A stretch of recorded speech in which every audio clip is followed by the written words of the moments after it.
Polícia Rodoviária Federal multou um motorista a cada 36 segundos por excesso de velocidade no feriado prolongado. Exoneração de Sérgio Moro é publicada no Diário Oficial da União desta segunda-feira. Mesmo sem vitória, Palmeiras mantém vantagem na liderança e ainda bate recorde no Brasileirão. E você confere ainda nesta edição um bate-papo com o vice-prefeito de Curitiba, Eduardo Pimentel. Fique com a gente, o Mundial News está no ar.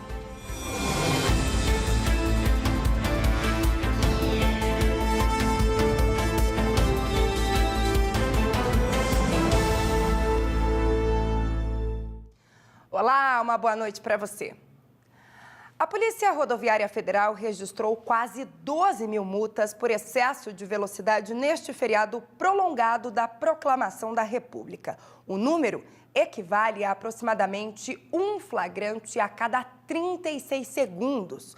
Os dados dos 5 dias de Operação República foram divulgados hoje. Confira. Durante este final de semana, com feriado prolongado, a Polícia Rodoviária Federal realizou a Operação Proclamação da República, com foco na fiscalização do aumento da velocidade, o excesso de velocidade e também nas demais infrações de trânsito. Nós estamos aqui com o Fernando Oliveira, que vai passar um pouco do balanço de o que aconteceu nesse feriado. Fernando, 5 dias de operação, qual foi o balanço? 15 pessoas morreram em rodovias federais do Paraná, outras 116 saíram feridas e as equipes da PRF atenderam 115 acidentes. Tudo isso entre quarta-feira e domingo, portanto, em 5 dias de operação. Agora, teve uma questão principal que vocês até registraram, que foi o excesso de velocidade. Teve até uma moto registrada no interior do estado a 200 km por hora numa rodovia que o limite é 100. Sim, foram quase 12 mil flagrantes de excesso de velocidade, tudo isso apenas registrados pelas equipes com radares portáteis. Então, nessa conta não estão os radares fixos. Foram quase 12 mil. Casos de velocidade em excesso acima do limite e ultrapassagens, mais de 400 ultrapassagens e mais de 70 motoristas embriagados. Em relação à ultrapassagem, a velocidade, aliás, é uma infração muito comum. Então, e esses dados da polícia são apenas uma amostra do que acontece a todo momento. O que a gente percebe é que o motorista brasileiro, em geral, ele não respeita as placas de sinalização, ele reduz a velocidade nos locais onde ele sabe de antemão que tem um radar fixo funcionando ou quando se depara com uma viatura policial. A simples presença de placas de sinalização deveriam ser suficientes para inibir o excesso de velocidade, mas na prática não acontece. Agora tem também a questão de outras infrações, por exemplo, a criança não estar dentro do carro com a cadeirinha ou com o assento elevado. Isso também foi muito registrado, principalmente no feriado, onde as famílias saem mais, viajam mais, as crianças acabam indo, passeando, viajando e sem o devido assento indicado. Esse é o tipo de infração que nos causa surpresa e indignação, porque mesmo dentro da cidade o risco de um acidente grave com criança solta dentro do carro é muito alto. Imagina você numa rodovia.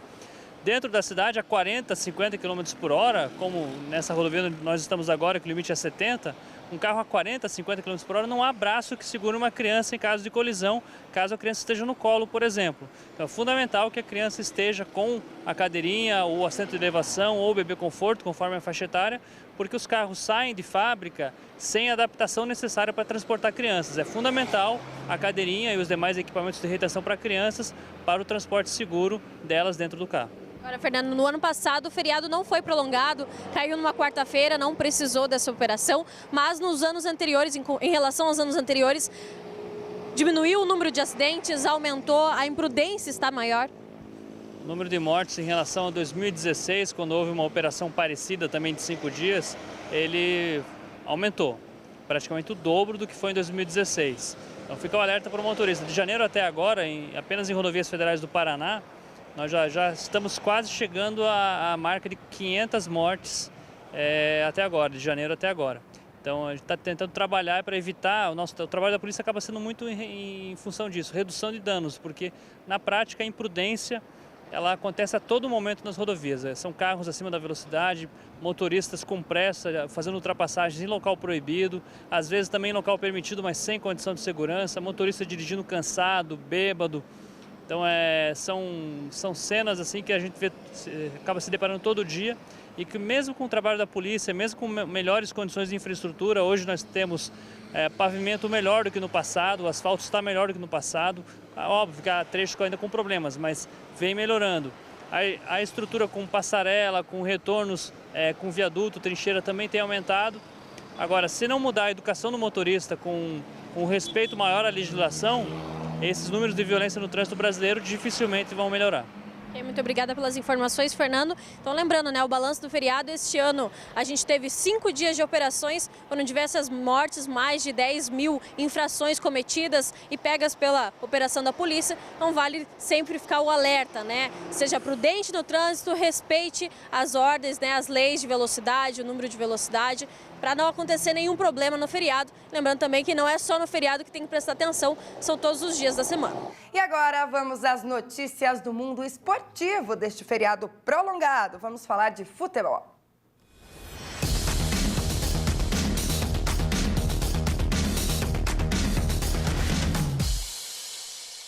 Vamos começar então falando do empate do Paraná Clube com o Palmeiras. Surpreendente, não é mesmo, Marcos de Pato? Uma boa noite para você. Olá, Thaís, boa noite. Boa noite a você que nos assiste. Foi um resultado surpreendente, Thaís. No jogo dos extremos da tabela, tudo igual entre o Lanterna e o líder do campeonato. O Paraná Clube conseguiu segurar o Palmeiras com um empate.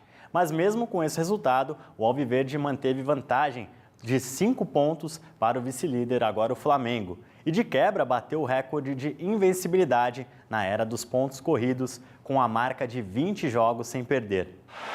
Jogando em casa, só que não, já que a partida foi em Londrina e tinha mais torcida do Palmeiras, o Paraná Clube saiu na frente com o gol de Kesley aos 34 minutos de jogo.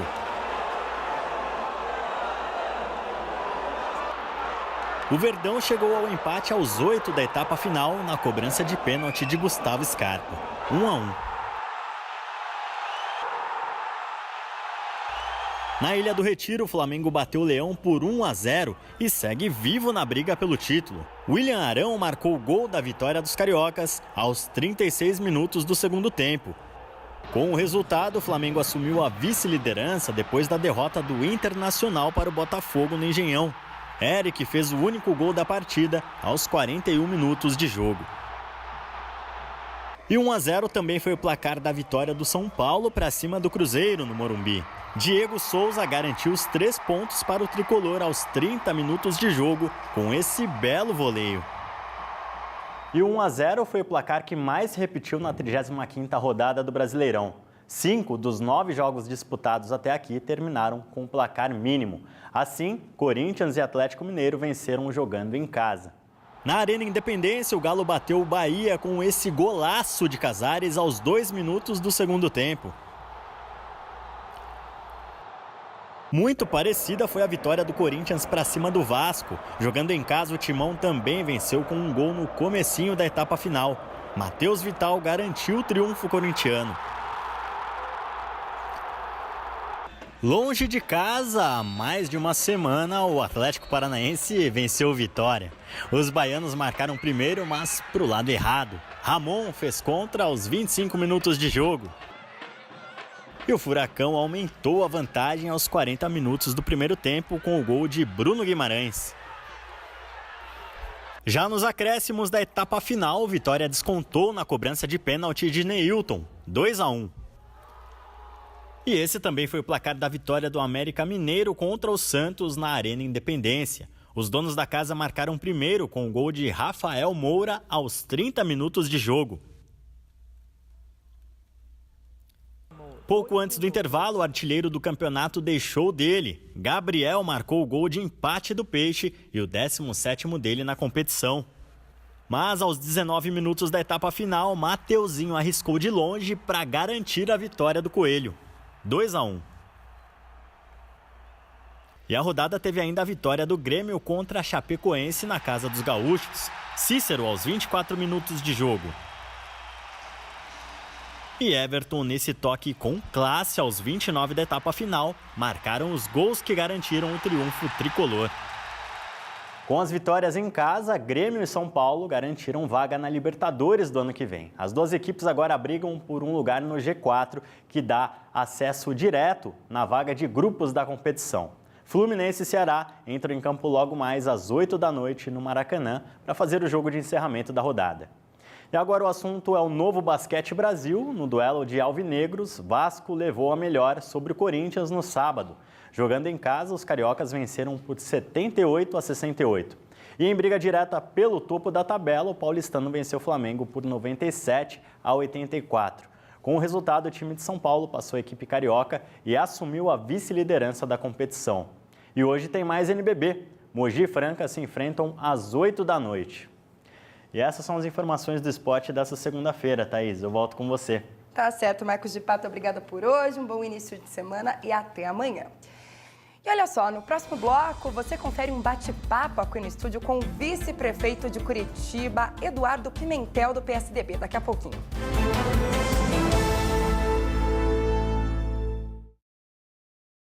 Quase um mês para acabar o ano e ainda são inúmeras pessoas que se encontram desnorteadas.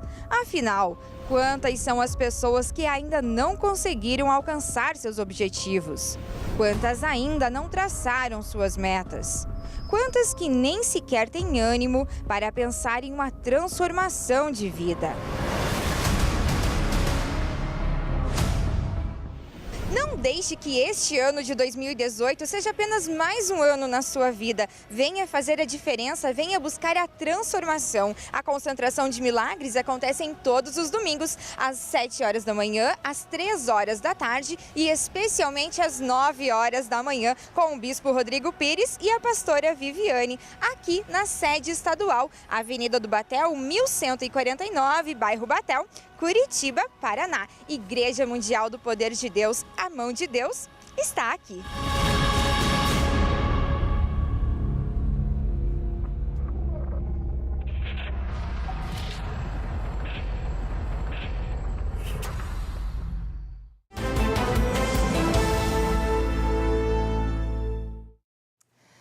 E a primeira reunião do governo de transição do Paraná começou agora há pouco, perto das 5 da tarde.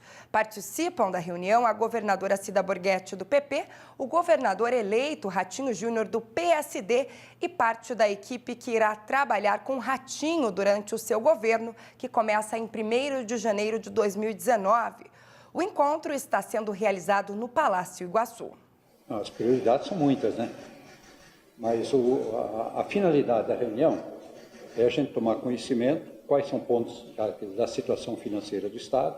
Haverá uma exposição do secretário de Fazenda, é importante, ele tem os dados, tem as informações que podem dar uma visão melhor daquilo que a gente já conhece em relação à situação financeira do Estado, do seu orçamento, e vai apresentar, claro, aqueles pontos que são relevantes de um governo que assume, aquilo que tem que tomar conhecimento antes de assumir, que são muitas vezes compromissos que se dão logo no início do próximo ano.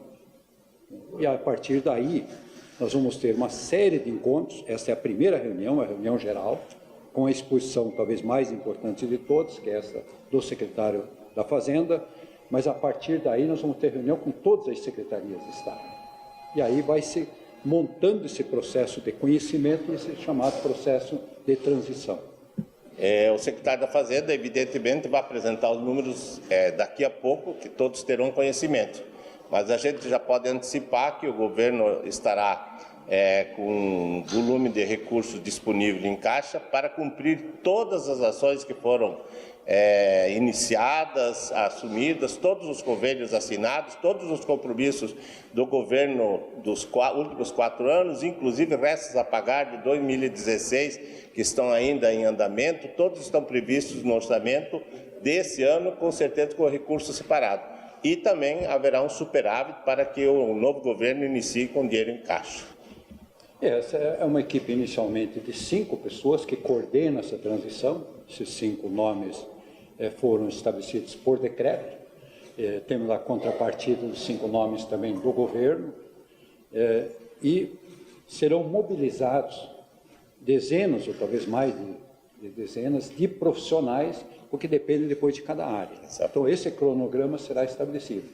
E aí teremos mais ou menos aí uns 30 dias pela frente, com reuniões quase que diárias, possivelmente dentro dos vários setores, dentro das várias áreas, e de tal forma que tenhamos condições de fazer exatamente, que esse é o objetivo, uma transição muito tranquila. Quer dizer, que o governo que sai nos passa quais são os principais problemas, quais são os principais compromissos e como podemos enfrentar esses principais compromissos logo no início do ano. E para dar continuidade ao tema político, recebemos em nossos estúdios hoje o vice-prefeito de Curitiba, Eduardo Pimentel, do PSDB. Uma boa noite para você. Obrigada pela presença aqui conosco.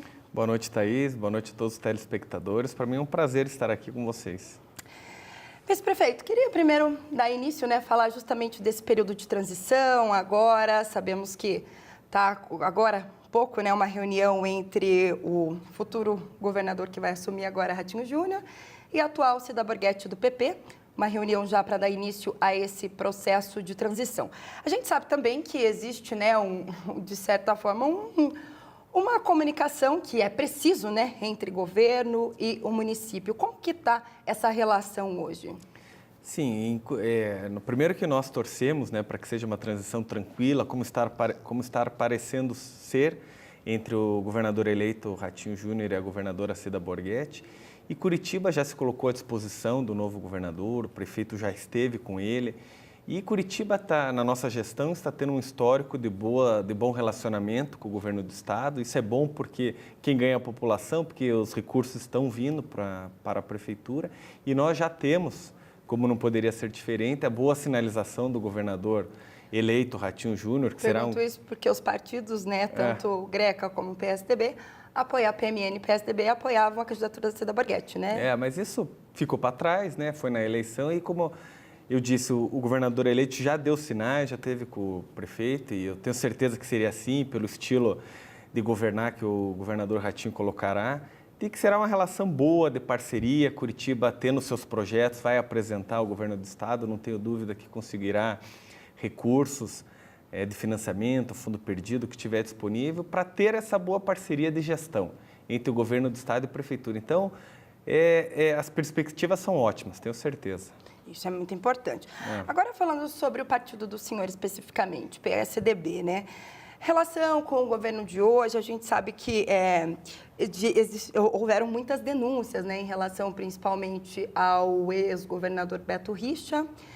Como que ficou essa questão, a relação do próprio partido com justamente a pessoa, o político Beto Richa, que ainda está no PSDB? Não, veja, isso é uma coisa que tem que ser tratada. O ex-governador ele fez um bom mandato no governo do estado. Eu acho que as questões que ele tem que tratar com a justiça têm que ser tratadas. Isso é uma coisa que ele tem que tratar à parte. Nós, o PSDB nacional, teve um recado grande das urnas, forte. E é preciso, sem dúvida nenhuma, uma grande revitalização no partido, Esses dias tive a honra de, como prefeito em exercício, visitar o governador eleito de São Paulo, João Dória. Falamos dos projetos que o governo do estado, que ele implementará no governo do estado. Ele é um homem, um gestor que tem muito a contribuir, já foi prefeito da capital, São Paulo. Então eu fui lá para bater papo, conversar com ele. Eu acho que ele é uma grande liderança nacional. E isso precisa ser discutido agora para frente, O PSDB precisa, sim, de novos quadros, de uma nova conversa, se fortalecer novamente, entender o recado das urnas, isso que é importante. E eu, como sou um jovem e me orgulho disso, tem muito trabalho a ser feito e nós precisamos entender o recado das urnas e trabalhar sempre em frente, a favor das pessoas, com comunicação direta. Eu uso muito as redes sociais para prestar contas do meu trabalho, seja qualquer rede social, então estou sempre à disposição dos eleitores e é assim que tem que ser, radicalmente contra a corrupção e tem que trabalhar com transparência, é isso que eu procuro fazer, na minha gestão como secretário e vice-prefeito. A gente viu que nessa eleição, acho que mais do que nunca, a rede social deu um recado aí, os eleitores, de certa forma, a rede social ajudou a eleger muita gente, muitos dos políticos. Agora, falando em eleições, já que eu entrei nessa questão das redes sociais, cogita-se na próxima eleição aí municipal, a candidatura foi dita primeiro do delegado Francischini, também queria saber do senhor se já se fala nisso, se existe, de repente, uma possível já interesse em reeleição, do Greca, como que está essa questão? Porque a gente sabe que as articulações de bastidores já começam muito antes. Realmente as especulações começam muito cedo e o que eu vou falar não é uma conversa simplesmente, mas a verdade é que está cedo ainda para se discutir isso. Nós temos ainda 1 ano e meio, pelo menos, de gestão. Então, mesmo a nossa gestão, com o prefeito Rafael Greca liderando, tem feito um bom trabalho. Nós transformamos a cidade, graças a Deus, num bom canteiro de obras, bastante coisa avançando. Estamos chegando no fim do 2º mandato com bons avanços. Então, se tiver boas aprovações, é óbvio que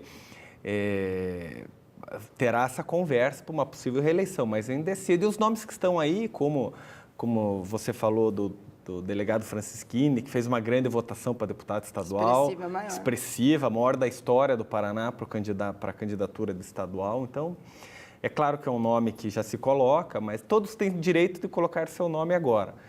Falar qualquer coisa concreta agora é muita especulação, porque tem que virar o ano, tem que começar o novo governo, tanto estadual quanto federal, tem o ano inteiro que vem ainda pela frente, muito trabalho, 2020, que é quando as coisas começam a clarear um pouco mais. Então, temos que aguardar um pouquinho mais, mas é importante que nós estamos trabalhando bastante. Já vamos entrar nos trabalhos. Antes, eu queria situar alguns pontos, né, que a gente sabe que nós também, como mídia, temos trabalho de cobrar, né, para repassar isso para a população. O senhor esteve no governo, né, como prefeito interino agora, né, na ausência do prefeito Rafael Greca. Queria saber de alguns pontos do plano de governo, de início lá atrás, que ainda quero saber como que estão esses pontos. Primeiro, comissionados, que existia, uma das promessas da campanha era o corte de 40%. Como que está isso hoje?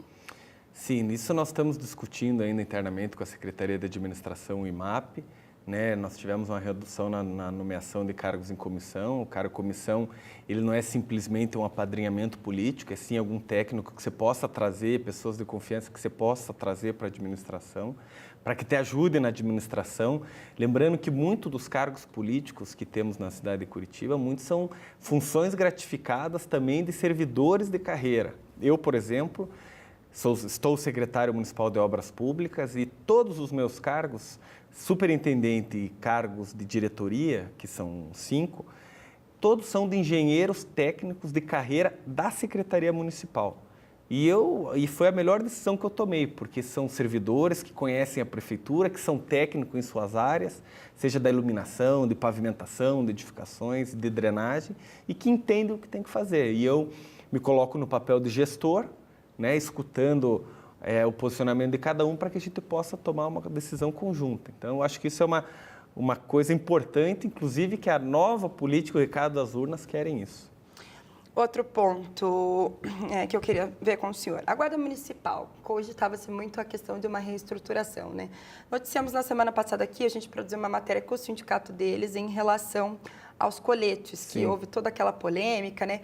E um dos maiores questionamentos deles, referente à gestão municipal, era que foi orientado que eles não usassem ainda que vencido, por conta do seguro, o colete.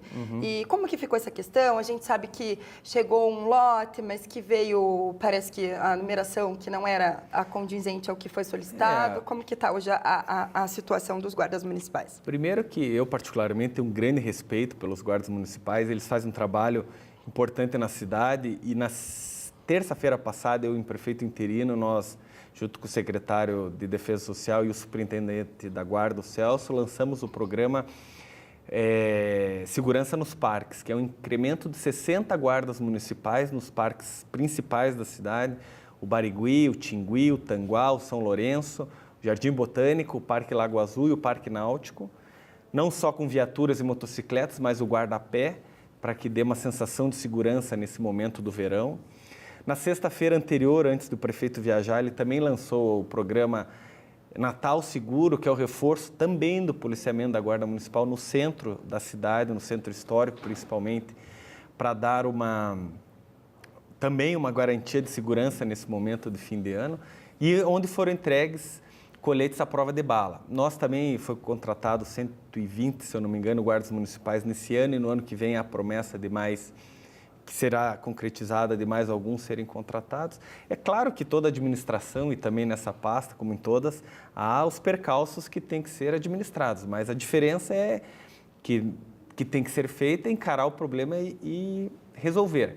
Então, com a contratação de mais guardas, com a substituição gradativa dos coletes de segurança, nós estamos tentando ao máximo agilizar esse processo.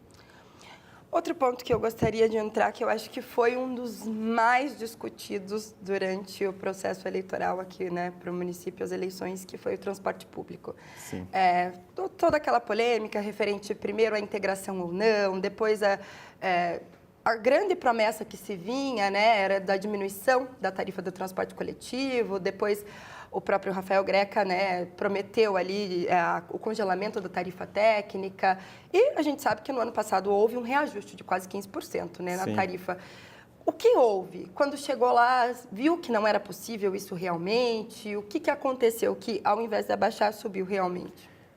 Primeiro que nós estamos num momento econômico muito ruim há muitos anos, né? Todos nós estamos com a esperança de que o novo governo federal ocorra uma melhora com isso. É claro que aquele aumento no ano passado não foi bom e a prefeitura deu sem querer dar, obviamente, dando pela necessidade de dar, com a promessa que está sendo cumprida de compra de novos ônibus. Já foram entregues 101, recentes agora, 49 ônibus, serão entregues mais 101 já anunciados pelo prefeito. Esse ano não houve o reajuste da tarifa. Então, nós temos feito uma conversa de amplo diálogo e transparente entre o Sindicato do Transporte, entre os sindicatos motoristas e cobradores, quanto o Sindimoc e o CETRANSP, o Sindicato das Empresas de Ônibus, né, do patronal, para que a gente mostre que estamos discutindo na transparência, seja, como eu falei, na tarifa que não subiu nesse ano, na compra dos novos ônibus e mais 101 que serão entregues até o fim do ano. E na semana passada, também na terça, como prefeito em exercício, eu recebi o Sindimoc, do seu presidente Anderson Teixeira, com vereadores, e recebi a carta deles pedindo a retirada do projeto na Câmara Municipal da bilhetagem eletrônica, e a prefeitura se comprometeu em receber a carta, estudar tecnicamente. Eles saíram da reunião com uma reunião já agendada para quinta-feira dessa semana, agora, dia 22, às 14 horas, para começarem as discussões. E o comprometimento nosso foi óbvio de que os cobradores, que agora é o projeto de lei que instala a bilhetagem eletrônica, ele não exclui a carreira do cobrador e que a prefeitura vai acompanhar a transição, se isso realmente ocorrer, da bilhetagem eletrônica para o cobrador, que eles não ficarão de uma hora para outra sem o seu sustento. São pais de família e precisam ser profissionalizados e realocados no mercado de trabalho. Porque uma coisa, eu acho que isso é positivo e podemos dizer que a questão das greves, né, a diminuição, a gente sabe que a greve no transporte coletivo aqui em Curitiba era uma coisa constante, né, era quase que mensal, se a gente for ver pelo menos uma paralisação mensal, ou na região metropolitana, ou aqui mesmo, né, pela capital mesmo. Agora, a gente sabe que benfeitorias também, né, estão sendo feitas, claro, como o senhor já pontuou algumas, né, vice-prefeito. Citei esses pontos porque também entrevistei tanto o senhor como, né, o prefeito, né, e a gente está apontando e cobrando algum deles, mas a gente sabe que grande parte também foi feito. Queria que o senhor falasse, então, de projetos que foram implementados e que estão dando resultado positivo, se a gente for analisar da gestão passada para essa. Eu vejo avanço em várias áreas, né? Na educação foram entregues, tinham CMEs, 15 CMEs que estavam, 10 ou 15, se não me engano, CMEs que estavam fechados, nós entregamos mais 3 nesse ano que estavam em construção, a Secretaria de Obras repassou para a Secretaria de Educação, em menos de um mês a Secretaria de Educação já colocou em funcionamento, fazendo assim diminuir a fila de creches, os nossos parques têm manutenção, a nossa cidade está com manutenção.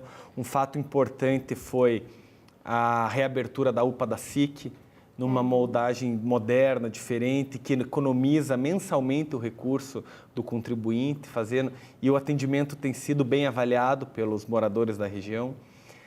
Na Secretaria de Obras, por exemplo, entregamos obras importantes que pegamos paradas no começo da nossa gestão. A Marginal da 277, em frente à SPAI, a Raul Pompeia, que estava fechada, a trincheira da SEASA, que estava inacabada, nós já concluímos e já entregamos. Já retomamos as obras também. Da Linha Verde também teve um avanço. Da Linha Verde, retomamos as obras do viaduto do Pompeia, lá na região sul, também no Tatuquara, que facilitará mais uma saída do Tatuquara, Caximba e Campo de Santana. Essa é uma obra que devemos entregar no fim do ano que vem. E da Linha Verde, como você falou, estamos concluindo a pista de rolamento em cima do lote 3.1, que nós chamamos, que é do viaduto da Vitor Ferreira do Amaral, passando pela Hípica, até o Vita, mais ou menos, Resolvemos problemas de projetos que tinham na trincheira, que tem ali na rua Fulvio Alice, que do outro lado na Igreja Batista do Bacaxiri. E as obras retomaram essa semana com toda a força. Queremos entregar até o começo do primeiro semestre. E também já foi anunciado e autorizado pelo prefeito, agora sim, a conclusão final da linha verde, que é o lote 4, que nós chamamos, que é onde termina esse que está em obras, que é mais ou menos do Hospital Vita, até o Trevo do Atuba com uma trincheira. Então, essa obra já foi autorizada, a empresa ganhadora já está fazendo levantamentos topográficos, mobilizando maquinários para que a gente, nos próximos dias até dezembro, comece de fato as obras. Então, a linha verde ficará concluída do norte ao sul, né? E essa obra que está começando agora, temos a previsão de 2 anos de obra. Então, até o término da nossa gestão, nós queremos entregar para a população de Curitiba. Lembrando que uma obra sempre causa transtornos, mas nós temos tomado todas as preocupações para que ela não atrase, como aconteceu com essa que nós pegamos parada, esse trecho que estamos terminando agora. E tem mais uma obra, Thaís, importante, se você me permite, que é a trincheira da Nossa Senhora Aparecida, que é da Nossa Senhora Aparecida com a Mário Tourinho, no bairro Seminário.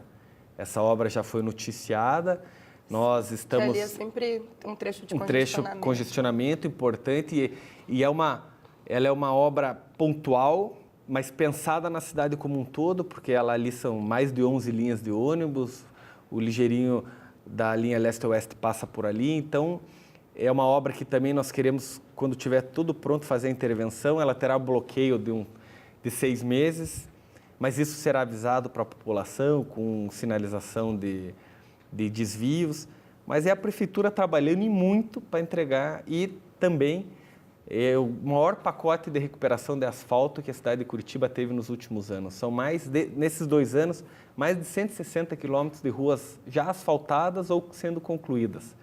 Isso dá em torno de 280 ruas, mais ou menos.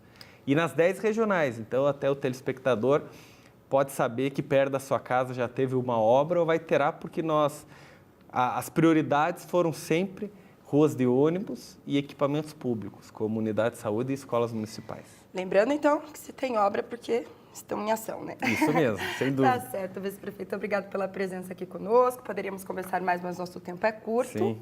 Agradeço mais uma vez e convido para trazer um balanço sempre para a gente do que está acontecendo aqui no município. Claro, eu que te agradeço todos os telespectadores, dizer que nós estamos sempre à disposição para tratar com transparência, com tranquilidade, como eu disse no começo.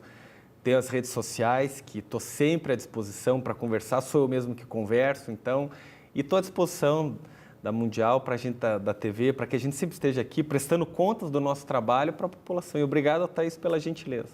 Tá certo, obrigada, um bom trabalho por lá pela gente. Obrigado.